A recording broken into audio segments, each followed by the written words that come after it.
What is the occult? What does it mean to me? Why are so many kids into it?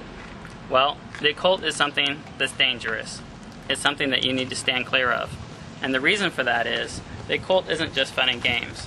Whether it's Wicca, whether it is Satanism, or whether it is Satan worship, there are all kinds of things that are dangerous. If you're into Gothic behavior, regardless, it all has the same thing in common, and that is called a lie. Because the lie is that these things will give you happiness, or these things will give you joy, or these things will make you popular, or they'll give you special powers. And so kids get into it because they think, well, no one else cares about me, so I'll turn to the dark side, because it will. The problem is, when you play with fire, you get burned, and you end up in a junkyard.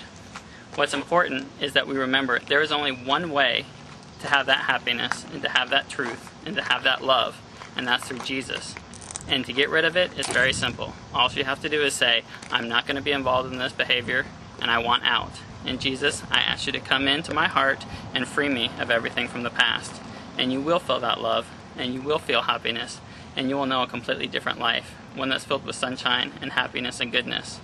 So all you can really do when it comes to the occult is say no and leave it behind.